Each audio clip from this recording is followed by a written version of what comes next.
এটা আমার নিজের প্রমাণ, হয়তো কোথাও বলি নাই, আজকে প্রসঙ্গক্রমে বলা হয়ে গেল। আমি পড়তেছি কিছুক্ষণ পরে ডাকাত নিজে এসে গাছ সরাই দিয়ে বলতেছে যান। মানে ও কি করবে ও নিজেও বুঝতেছে না।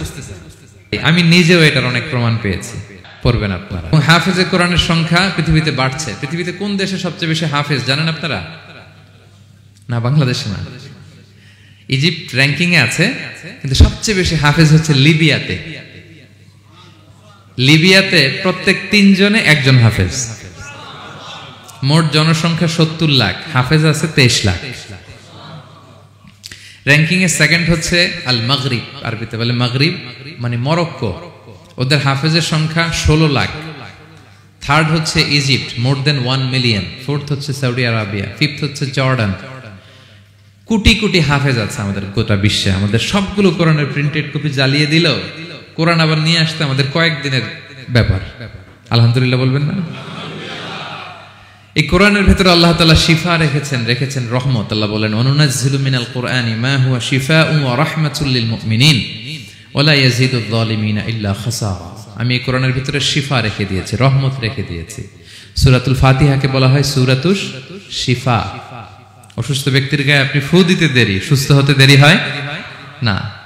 কিন্তু ওই ঈমানটা থাকতে হবে, ওই ঈমান নিয়ে, ওই আমল নিয়ে যদি আপনি রিসাইট করে ফু দেন, আল্লাহ তাআলা সুস্থ করে দেবেন। এবং এই কোরআন আপনাকে বিপদ থেকে উদ্ধার করতে পারে, কারণ কোরআন আল্লাহর সিফাত, এটা আল্লাহর একটা সিফাত। এটা পরে আপনি আল্লাহর কাছে দোয়া করলে আপনাকে বিপদ থেকে উদ্ধার করবে। আল্লাহ তাআলা বলছেন ওয়া ইযা ক্বারা'তাল কুরআনা জাআলনা বাইনাকা ওয়া বাইনাল্লাযীনা লা ইউমিনুনা বিল আখিরাতি হিজাবাম মাসতুরা। নবী হে, আপনি যখন কোরআন তেলাওয়াত করেন তখন আপনার আর কাফেরদের মাঝে আমি পর্দা ঢেলে দেই। পর্দা, কাফেররা আপনারা দেখে না। সুবহানাল্লাহ। সূরা লাহাব যখন নাজিল হলো, তাব্বাত ইয়াদা আবি লাহাবি ওয়া তাব, ধ্বংস হোক নিপাত যাক আবু লাহাবের 2 হাত। আবু লাহাব কে ছিল বলেন তো? বিশ্বনবীর চাচা। তো আয়াত যখন নাজিল হলো, চাচার বদনাম যখন আয়াতে আসলো, চাচি উম্মে জামিল খুব রেগে গেল। সে যখন নমুসলিমদের কাছে শুনতে আরম্ভ করলো, কি আমার স্বামীর ব্যাপারে কটূক্তি, আজকে মুহাম্মদের খবর আছে। আতাইনা ওয়া আবাইনা ওয়া আমরাহু কালাইনা, আজকে মুহাম্মদের একদিন আর আমার একদিন, একটা স্পরস্পর করে ছাড়বো। রেগে মেগে, খুব জাদ্রের মহিলা ছিলেন, আসতেছে। তো বিষ্ণু ইসা ইসলাম কাবা ঘরের পাশে আবু বকর রাদিয়াল্লাহু তাআলা আনহুকে নিয়ে বসা। তো আবু বকর রাদিয়াল্লাহু তাআলা আনহু এই দৃশ্য দেখে বললেন, ইয়া রাসূলুল্লাহ, আপনি এখান থেকে চলে যান, উম্মে জামিল এসে আক্রমণ করবে আপনার উপর। আল্লাহ রাসূল বললেন, আবু বকর তুমি ভয় পেও না, আমি জাস্ট একটু কোরআন তেলাওয়াত করব, এরপরে কি হয় দেখো। বিষ্ণু ইসা ইসলাম কোরআন তেলাওয়াত করতে লাগলেন। আর রেগে মেগে আগুন হয়ে উম্মে জামিল আসছে, এসে আবু বকরকে বলতেছে, এই আবু বকর, তোমার বন্ধু মুহাম্মদ কোথায় বলো। পাশেই কিন্তু বিশ্বনবী বসা, কিন্তু সে চোখে দেখে না। সুবহানাল্লাহ বিহামদি। জাআলনা বাইনাকা ওয়া বাইনাল্লাযীনা লা ইউমিনুনা বিল আখিরাতি হিজাবাম মাসতুরা। নবী, আপনি যখন কোরআন পড়েন, কাফেরদের আর আপনার মাঝে আমি কি এঁটে দেই? পর্দা এঁটে দেই, ওরা দেখে না। আপনি বিপদে পড়ছেন, আপনি কোরআন পড়েন, আপনার শত্রু আপনাকে দেখবে না। হিজরতের রাতে বিষ্ণু ইসলাম আবু বকর রাদিয়াল্লাহু তাআলা আনহুকে নিয়ে গারে সাউরে আশ্রয় নিলেন। মক্কার কুরাইশরা খুঁজতে আবু বকর রাদিয়াল্লাহু তাআলা তো ভয়ে তটস্থ, যে কি না কি হয়ে যায়। আবু বকর রাদিয়াল্লাহু তাআলা আনহু বললেন যে আমি অবাক, আমার পাশ দিয়ে হেঁটে যায় ওরা, কিন্তু আমাদেরকে দেখে না। ইমাম আল কুরতুবী, তিনি মনসুর দুর্গে বন্দী ছিলেন, জালিমের বন্দিশালায়। উনি জেলখানা ভেঙে পালাতে লাগলেন।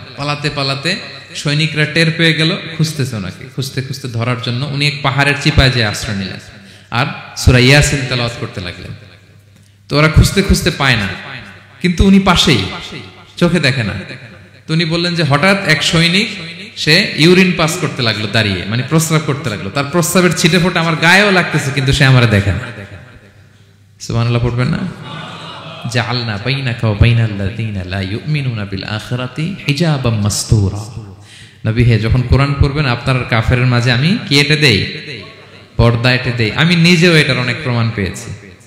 আমি বাংলাদেশের একটা জেলা, চাঁদপুরের এদিকে একটা এলাকায় আমার একটা তাফসীর প্রোগ্রাম ছিল।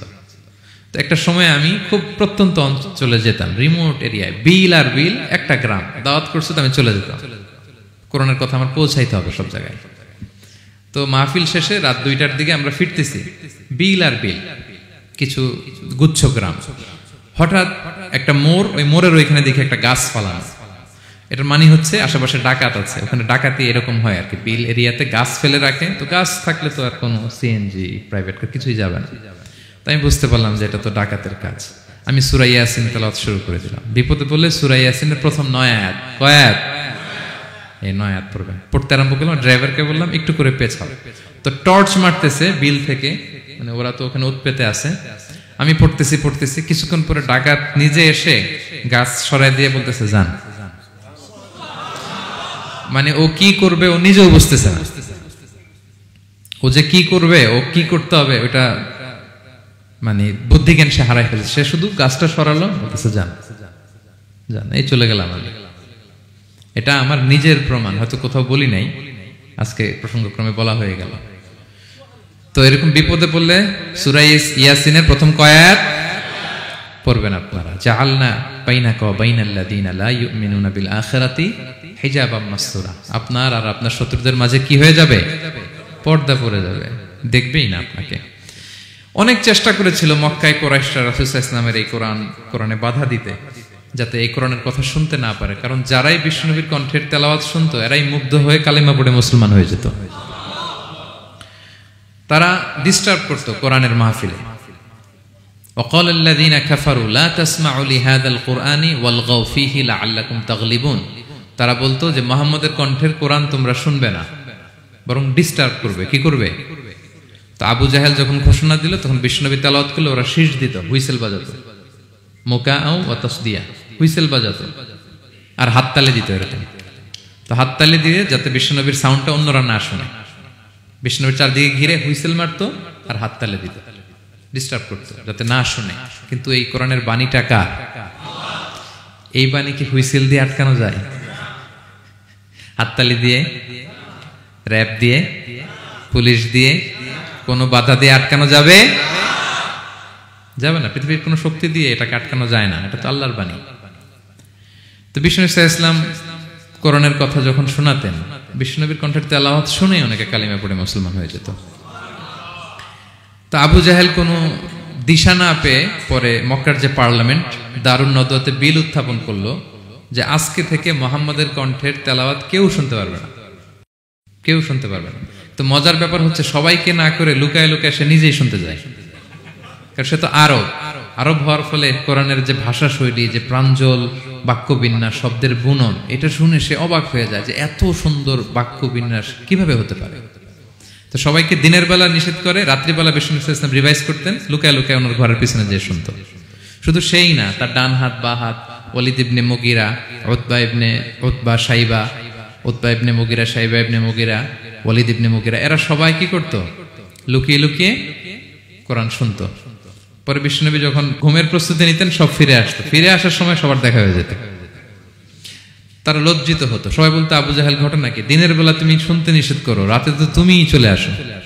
তো সে বললো আজকে কঠিন দারুন নাদওয়ার পার্লামেন্টে বিল পাস করব, যে এমনটা করবে এই শাস্তি মাথার চুল কামিয়ে মক্কার বাজারে ঘোরানো হবে। এই বিল যেদিন পাশ হয়েছে আবু জাহেল ওই দিন নিশ্চিত ভাবতেছে আজকে যে বিল পাস করছে কেউ তো যাবে না, আমি একটু যাই। মানে আজকে যে কঠিন শাস্তির ঘোষণা দিছি আজকে কেউ এই স্পর্ধা দেখাবে না। মুহাম্মদ তো তেলাওয়াত শুরু করে দিয়েছে, কি যে মধুর বাণী, যাই একটু শুনে আসি।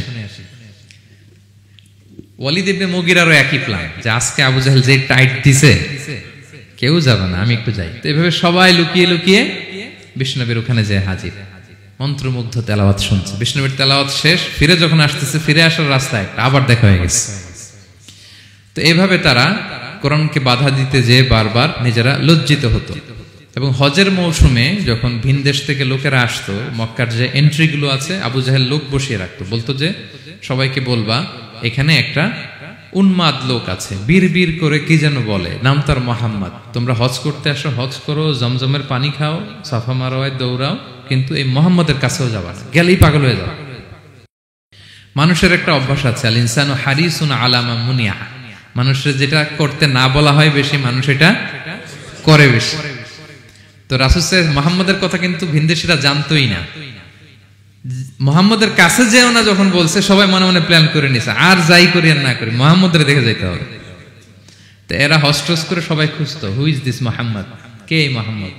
রাসূল সাল্লাল্লাহু আলাইহি ওয়াসাল্লামের কাছে আসতো, রাসূল সাল্লাল্লাহু আলাইহি ওয়াসাল্লামের তেলাওয়াত তো অনেক দূরে, চেহারা দেখে অনেকে কালিমা পড়ে মুসলমান হয়ে যেত। এত নুরানি চেহারা বিশ্বনবী ছিল, এত সুন্দর তেলাওয়াত ছিল। প্রিয় ভাইরা, সেই কোরআনকে আল্লাহ তাআলা বলছেন যে পাহাড়ের উপর যদি নাজিল করতাম, পাহাড় ভেঙে কি হতো? চুরমার হয়ে যেত।